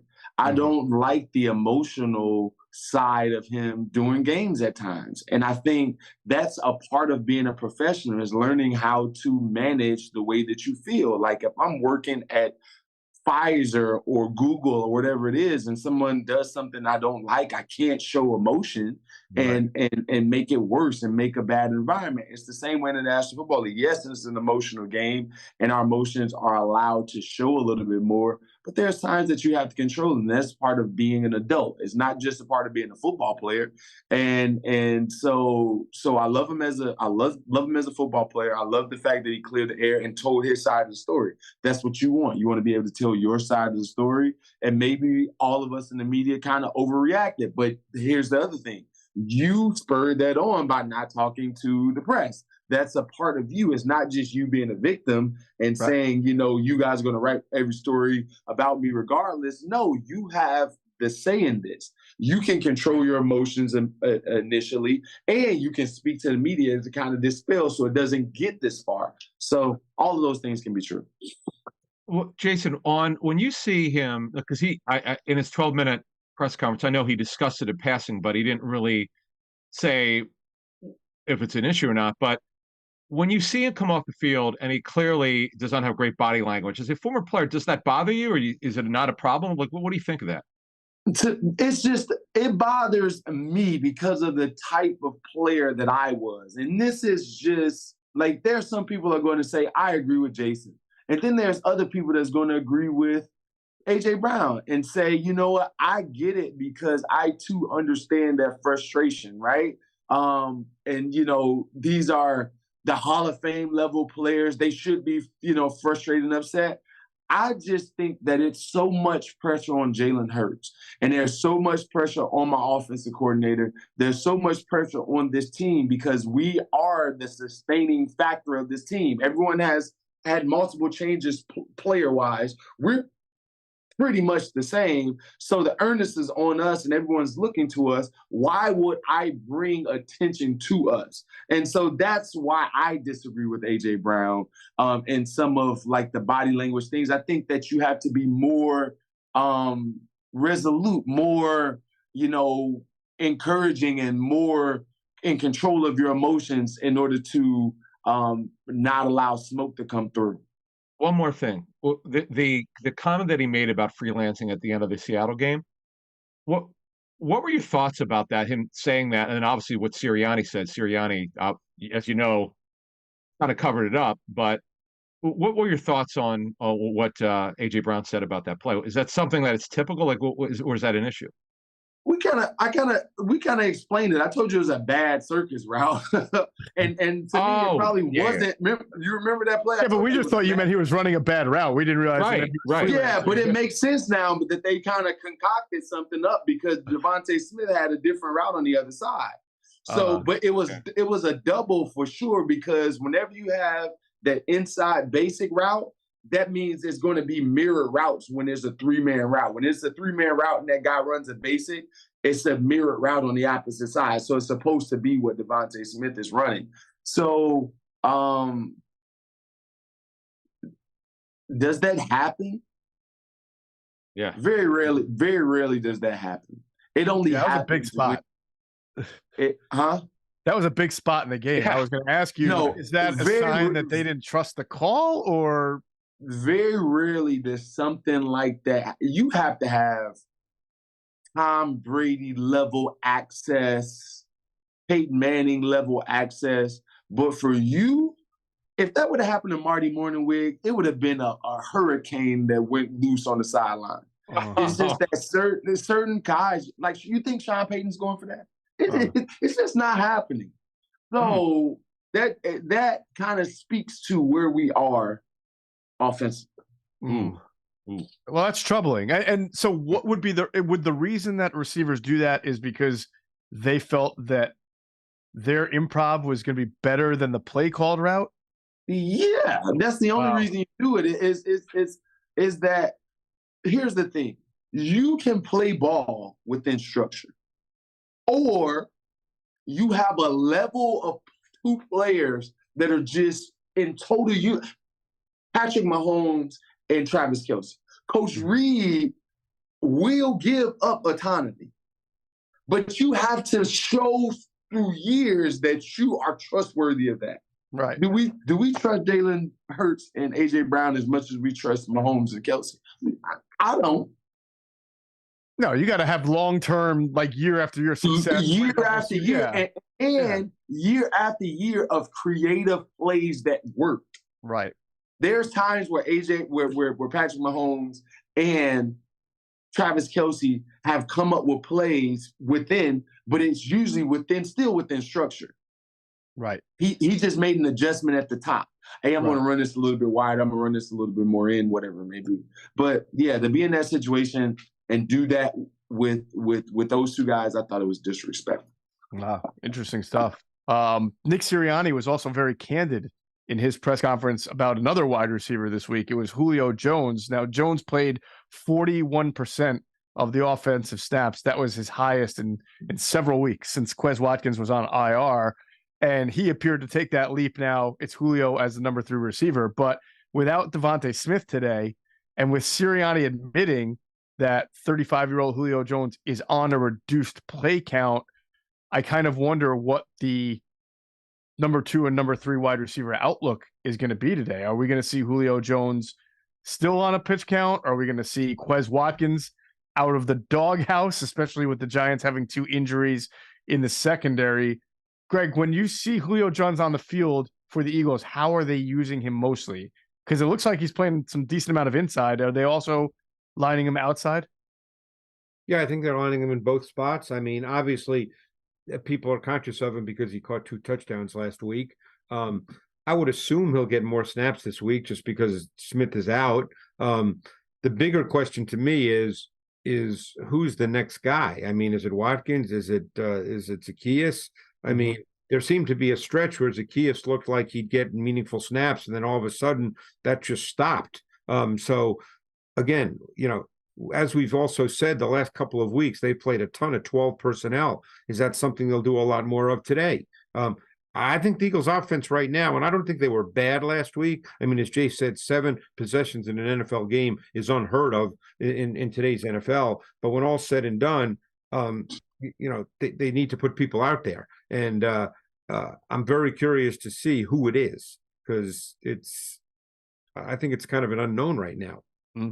Speculation wise, there's only 2 deployments I think that make the most sense, right? So I think that you can either leave Julio in the slot and put Quez outside, or you leave Julio outside and put Zaccheaus inside. Yeah, I don't think that Quez has earned his play time back in the slot over Zaccheaus in that situation, but I don't think that Zaccheaus is going to be as efficient as Quez would be outside. So. And then Zaccheaus' level of play when he's gotten the opportunity, has played well, especially when it comes to catching the football and also down the field blocking, not initial point of attack blocking, but down the field blocking. He's a consistent player, and he's a gnat. He's small, but he gets after it, So, I'm curious to see, Greg. I don't know if you agree. I don't know. Yeah. Who's the 5th receiver? Britton Covey. Okay. Yeah. Which is not helpful at all. He's not going to play, yeah. Well, you better hope nobody gets hurt at that position, or else you're really in trouble. Yeah, no doubt.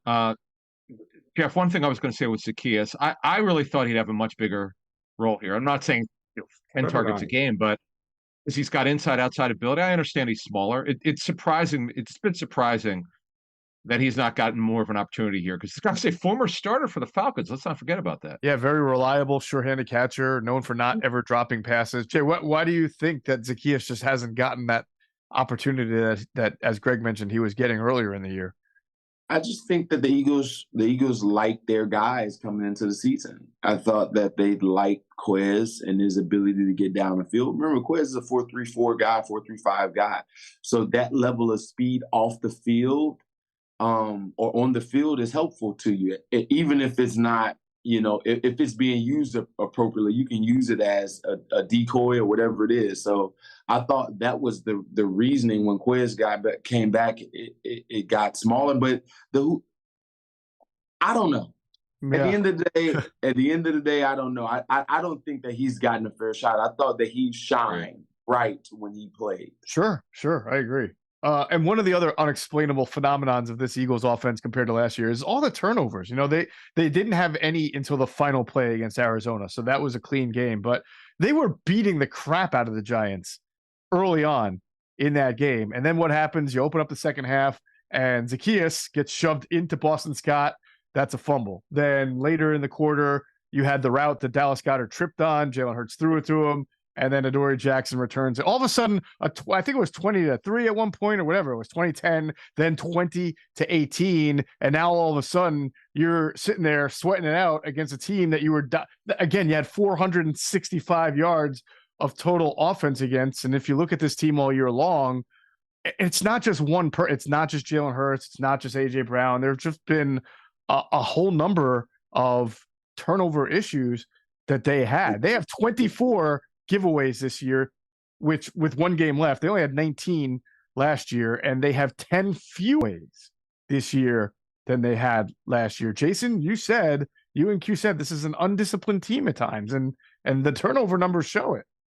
Oh, 100%. It's an undisciplined team, and it's a poorly coached team at times.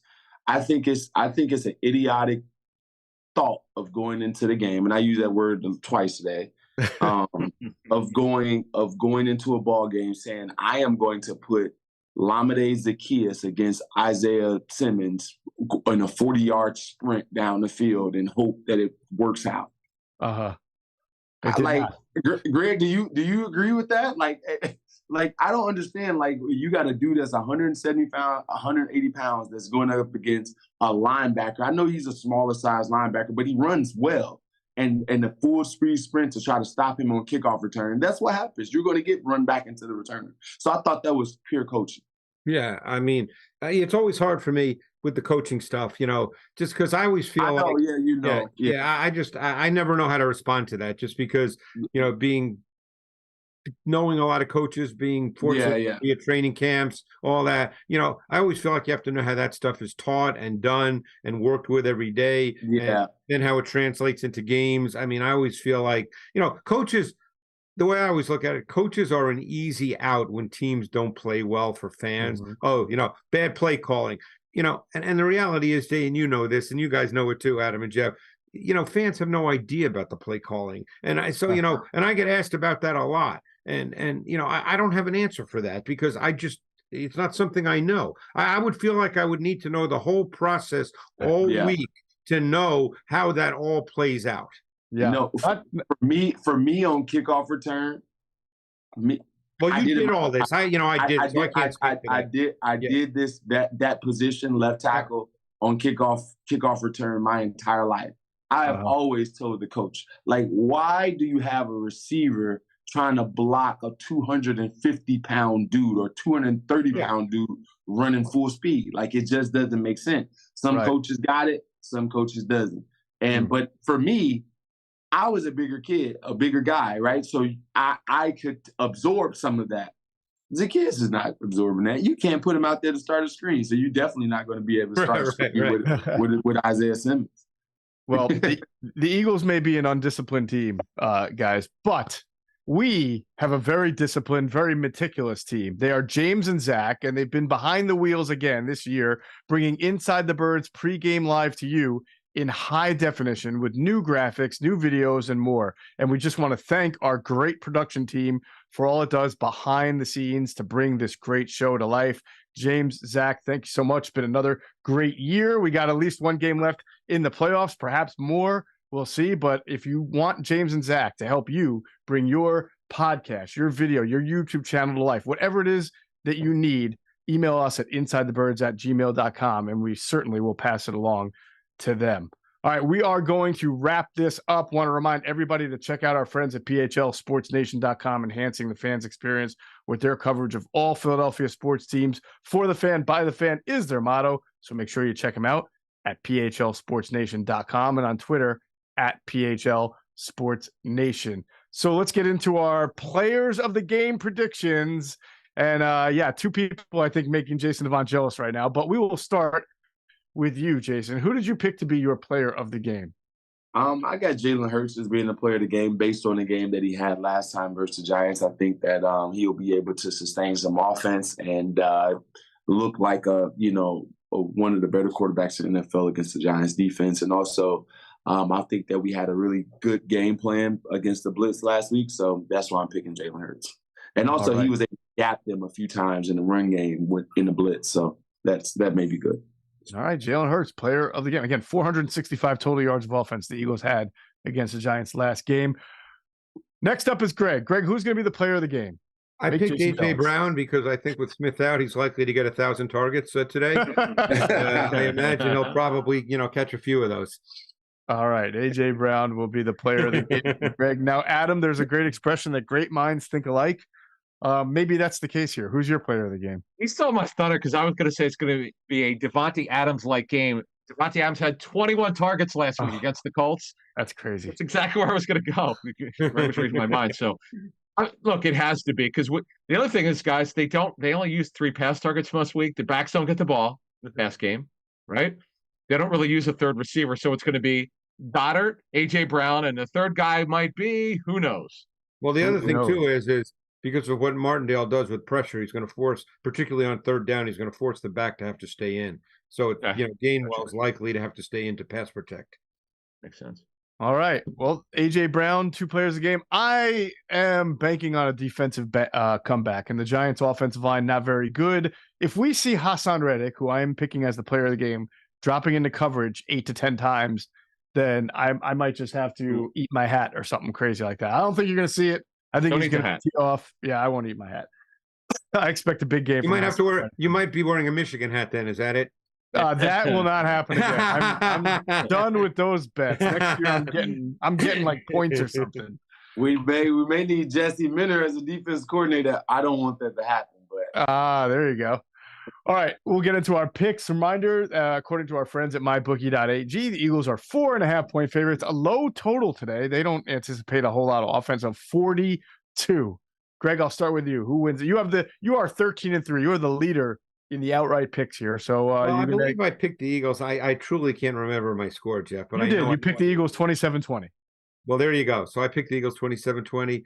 I just look. I know they lost to a team they're better than last week, but I don't know. I just can't see that happening 2 weeks in a row. But hey, that's why they play the games. But I'm picking the Eagles. All right, Adam, you're next. You're 12-4. Greg says an Eagles cover and an under. What say you? Yeah, I'm feeling like they hit rock bottom last week on defense. Literally, they can't get any lower, right? Well, Tyrod Taylor, when he's willing to be aggressive, can make plays. They have got a pass to our group. But even without Devontae Smith, I'm still thinking the Eagles will take care of business. A bounce-back game before the playoffs start next week, most likely on the road, and they win 27-17. All right, that is you are Mr. Over today, which is new for you, and that is a definite Eagles cover. Jason, you're in third at 11-5 on the season. What say you with this game? Bad year for me. Oh no! Wait till you see what I am. Well, I'm going to go Birds winning. I believe I have them 20. I got a weird score, like 29. Yeah, something like that. Something weird to happen, safety or something. Gotcha. 29-24 Eagles. So that is a cover, just barely, but they cover and an over for you as well. I also think it's going to be over the 42. I'm only 8-8, so I'm just trying to survive this thing with a winning year. I'm picking the Eagles to win 26-16. A very good cover and an over on that. All right. As always, we want to thank our friends at Garage Beer, HelloFresh, Game Time, PHL Sports Nation, our production team, James and Zach, and everybody who has joined us all regular season long. Keep with us in the playoffs. We really appreciate all the support. Make sure you check out coverage of today's game immediately after. We'll have Inside the Birds post-game live, myself, Adam, and former Eagles tight end Clay Harbor. And on insidethebirds.com, Andrew DeCecco will have it wrapped up with his observations. So for Jason Avant, Greg Cosell, and Adam Caplan, I'm Geoff Mosher. Thank you for watching another Inside the Birds pregame live. Enjoy the game, everybody.